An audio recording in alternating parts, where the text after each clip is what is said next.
it's worth the trouble. I met this gentleman's mom, Paula, and somehow the aliens came up in Dulce, New Mexico, and this gentleman here is an artist from the area. And what is the name of the tribe? Jicarilla Apaches. Jicarilla Apache, which of course are just a branch of the Apache. And your mom talked a lot. I do a blog too. And your mom and I were talking about how they were so domesticated. Basically, they were farmers, not raiders and stuff like the other Apache tribes were and stuff like that. But the main thing is I wanted to get from you, and I'll put your video and your mom's together, and I gave your mom a card how to find my videos. Okay. Was the all the stories about the UFO, the alien underground base in Dulce, New Mexico. And you say you've seen lights and stuff up in there on the mesa? Yeah, I've seen, not on the mesa, but like in our ceremonial grounds. Oh, it's in the okay. Yeah, we have like ceremonial grounds, and but there's been, they say that there's a military facility there. Yeah, there's some guy named Snyder claims that he shot some grays or something in an underground base here. It's a YouTube video that's running now. And what's the name of the mesa again? It's become Archuleta. Archuleta Mesa. That's it. It's become kind of famous. The name is Archuleta an Apache name?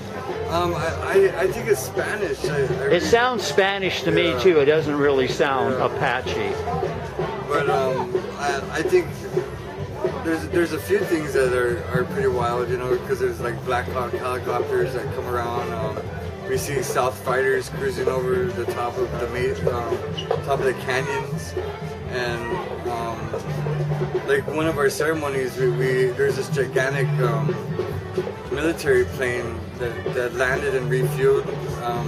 In the middle of our reservation, there's a airport, and it's only used for military people, you know. But if you so that's why people are starting to get this UFO thing, because there's a base near Dulce, then, huh? Or an airstrip, I should say. Secret base. A secret base, it might be where the tankers come down, and because there's supposed to be that one stealth fighter that's constantly cruising the Earth in order to keep it fueled, just in case there's a nuclear war. That's the last resort. It has nuclear bombs to drop.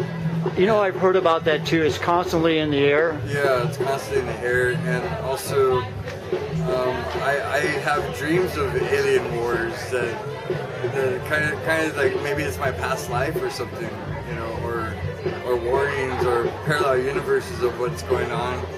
And there's phenomenal stuff that's happening, you know, like really wild electric storms, and they've seen, like, supposedly they've seen Bigfoot there. And well, you know, most Native American tribes all have a Bigfoot story anyway. You know, I didn't believe in Bigfoot until I discovered it in all the doggone Native American. I mean, the Hopi's got a Bigfoot guy, and the Cheyenne, everybody else got a story about Bigfoot too, you know. I think there's one even from Australia. Yeah. Oh, okay, from the Aborigines, I'm sure would have a Bigfoot story too, you know. They must have made it. The government must have made a deal with the Bigfoot in order to give him like sanctuary, not to expose himself, maybe to keep capitalism keep rolling. You know, and it's interesting that the interesting thing of people have claimed that maybe Bigfoot steps into another dimension. That's why you don't have no bodies. Oh yeah. You get my point, you know. And then somebody claims they have a video of Bigfoot running through not the jungle, but a forest, and then in the next step, like he's taking a step, he disappears. Wow, that's cool. Because you know, I've had several UFO sightings myself, you know, and it never started till I was age 47. I just always figured, well, God didn't want me to. I couldn't handle it before then. Yeah. They don't fly away; they just disappear. Well, one time we're driving, and we're coming back from Santa Fe, going to Dulce, and I think it was by about 23 miles away from Dulce, and we're cruising really fast, and we saw the star get really bright, and all of a sudden it seemed like there's a picture was taken inside the car, but no one had a flash. And I've had two of those experiences. Was it a blue light? No, I don't remember, but we all looked at each other and we all tried not to admit that we saw something, and we just right. I was coming back from an area up on It's called the Dougi area, which was a famous lookout point for Geronimo. Wow. And we had a light. Oh, I had my wife and my kids in the car, and we had a light go off, big blue light, and it lit up the inside of the car, the outside of the car, the horizon, and everything. And then other people from the Phoenix area saw it, so the newspaper had to run a bullshit article and say it had something to do with the granite. Well, they said this last Friday was the anniversary for the lights. Oh, that's right, because that was March of 1997. Yeah, exactly. I was here that night, and oh, you were here that night. We looked up to the. We were outside and we checked it out, and you could just see like this big dark. So you saw the triangle or whatever people. A friend of mine that works at teller at Bank of America in Scottsdale saw it too with his father. I mean, you could see the lights going over. Right. But underneath it was just like dark, like it was still moving, even though it was. So you got to see it. God bless you. I mean, it was really weird. And I've always believed that people have the UFO sightings. They know, you know, they know, you know. Get my kind of see what I'm saying is that you were picked out. You know what I'm saying, or well, the whole town of Phoenix, you know. Yeah, for some reason, because we've always had, and I think it has a lot to do with the Native American thing here too. The Native American connection, and people that move here always are drawn to here for some reason, and just like this festival here, one of the biggest events in Phoenix is this festival right here. And what is it? A Native American festival. Yeah. And you can see the people just walking. You know, all these people are drawn here for a reason. You know, they could be going to a spring training baseball game. We have them going all over the valley right now. We even have the stinking Dodgers now. So, you know, and they chose to be out here. The gentleman has the people look through his paintings with a 3D glasses. Shows some of his. That's my color theory that I have going on. Very interesting. Thank you. What's the stone, buddy? It's alabaster from. Oh, it's okay. Utah.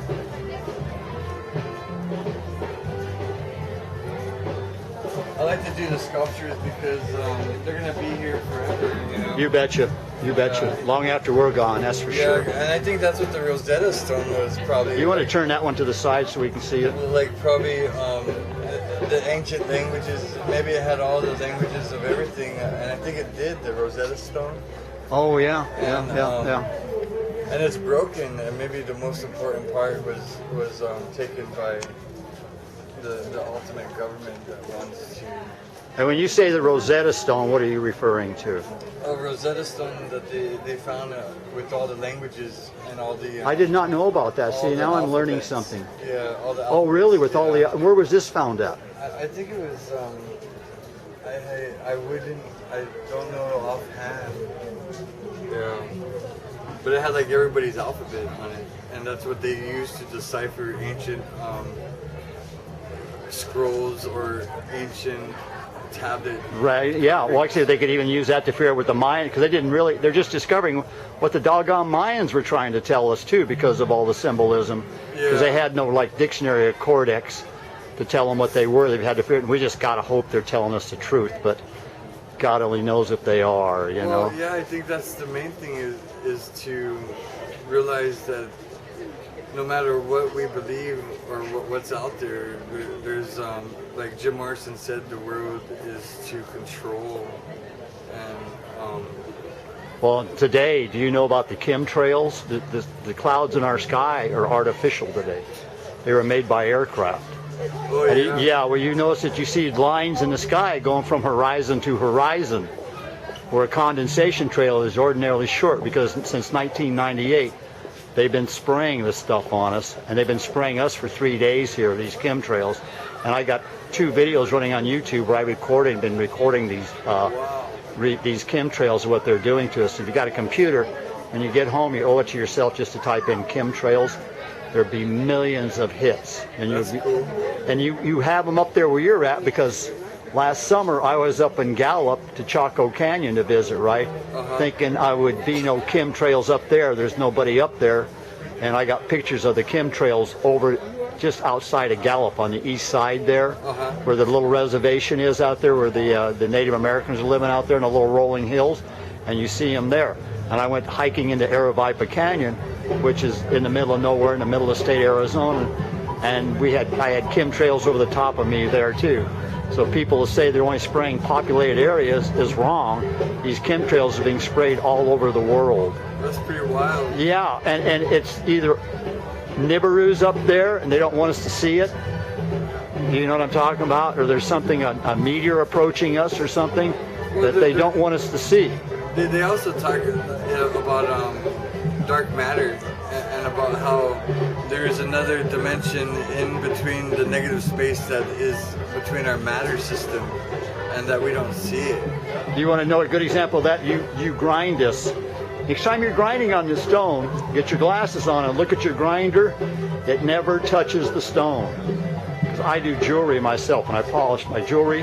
And if you look at it closely, it never touches because there is something, it's a mass approaching a mass. And the two items never touch. Interesting. Yeah, there's like there's two forces, just like you're saying, that when they get together, there's something created between them that actually does the grinding. Now, I kid you not, my friend. Next time you're grinding on one of your carvings, yeah, you just look at it closely. You'll notice, you'll see that they are not touching. That's cool. And you hear the same stories about planets never collide, right? Yeah. It's the mass of the other one approaching the other one. Well, I won't take no more of your time. And your name again, sir? Ishkoten Dougi. And you're from? Dulce, New Mexico. Dulce, And also Navajo Mountain. And Navajo Mountain, which is in the Four Corners area by Lake Powell. Yeah. God bless you, son, and thanks for all the great information. Yep. Thank you.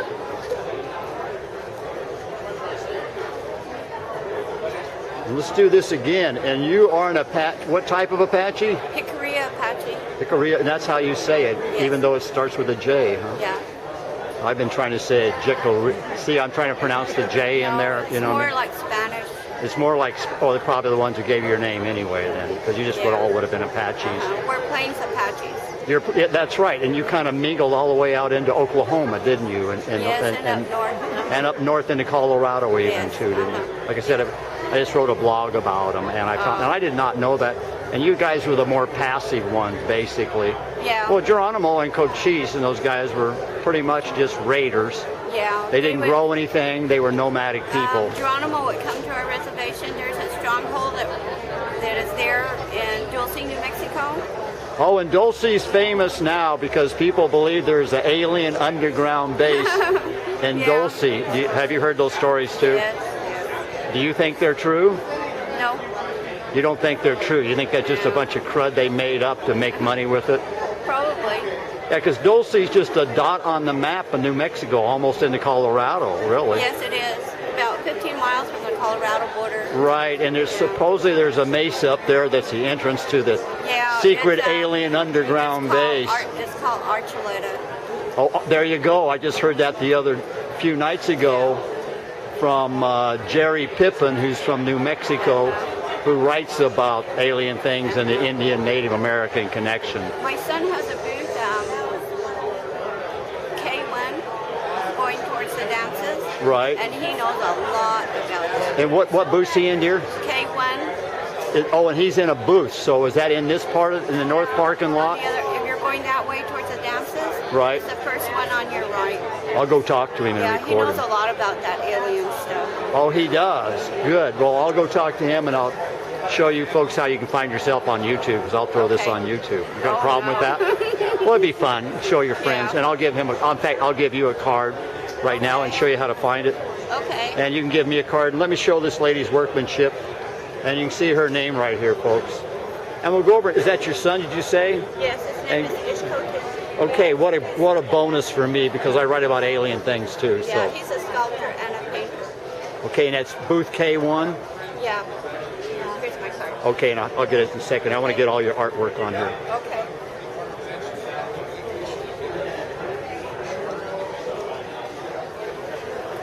Thank you very much, dear.